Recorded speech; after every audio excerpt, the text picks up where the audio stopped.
Welcome to Authors in Your Pocket, a weekly literary show brought to you by Tricom Podcast. Today's show is an exclusive pod excerpt featuring author and motivational speaker Monica P. Carter, reading from her faith-themed family drama, Sacrifice the One, published by Urban Christian. We are pleased to have Monica P. Carter read one of her favorite passages from Sacrifice the One. Seta raced across the yard and tore open the door. "Grammy, Grammy, look!" Barbara laughed as the girl crashed into her. "Hold on, child, calm down. Now tell Grammy what had you so excited." Seta proudly held out her report card, displaying all A's. Barbara tugged on the glasses around her neck and set them atop her nose. She moved the paper closer to her eyes, then held it at arm's length, and then a little closer. "Now let's see here. Another beautiful grade card," she said, smiling proudly. The silver bracelets didn't dampen the 10-year-old's wide smile. She had made a B all school year. Barbara took the girl's book bag. "Come on, this deserves a celebration," she said, gesturing with her hand for Seta to follow her. Barbara opened the freezer and pulled out the strawberry ice cream. The girl's eyes widened. Grammy never allowed her to have ice cream before dinner. Barbara laughed at the girl's expression. There's more where that came from, if you keep doing so well." Seta looked at the clock. It was almost 4.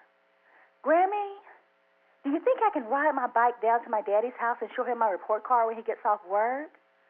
It won't be dark." Barbara looked away from the girl's eager expression. "No, baby, I don't think. Come on, Grammy, please." Seta's eyes begged. "Please, I just want to show my daddy."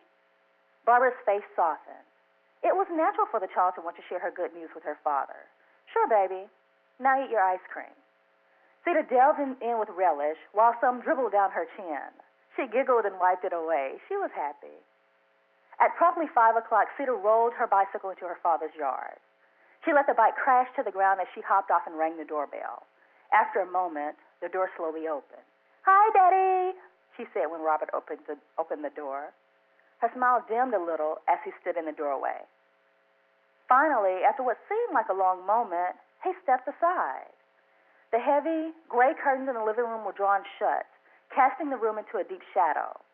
On the mantel over the fireplace was a wedding picture of a smiling couple, arm in arm. "I wanted to show you this," Seta said, suddenly shy. She pulled her report card from her pocket and smoothed it with her hand. She handed it to him. After a moment, he reached for it and held it as if it were contaminated with something he didn't quite want to touch. Her father glanced at the report and thrust it back at her, his thumb and finger letting go of it as she reached to catch it. He turned to walk back to the kitchen. "I have something on the stove." His tone was curt. She followed closely behind, took a deep breath, and tried again. "See, Daddy, I made all A's." She knew if he would just look, he would surely see her grades and be so proud of her. He waved her off. "Don't you always get straight A's?"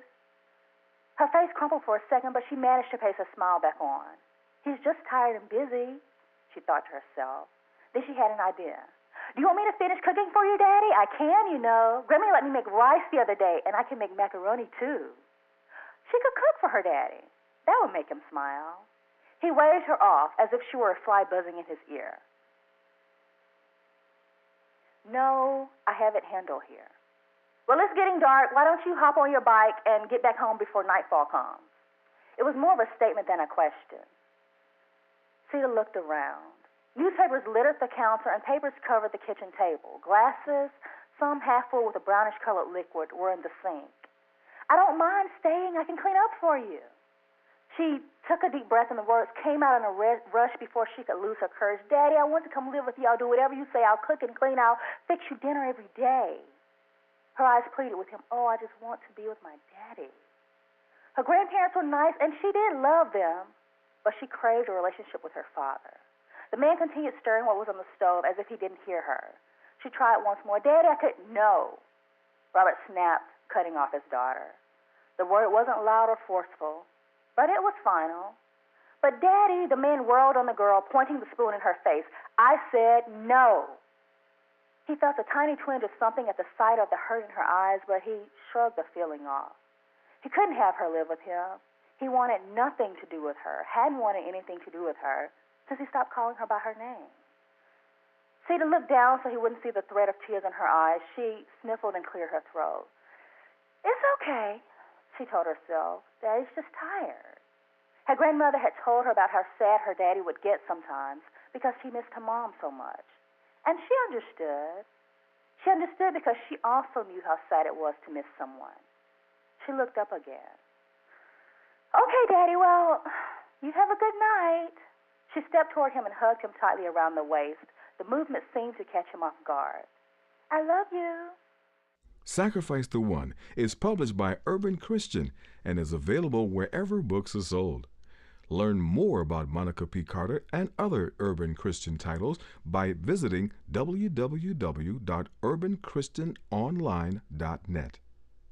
If you'd like to know more about our show, please visit us at www.authorsinyourpocket.com or www.tricompodcast.com. Thanks for listening. I'm Wally Muhammad with Tricom Podcast, dedicated to putting authors in your pocket.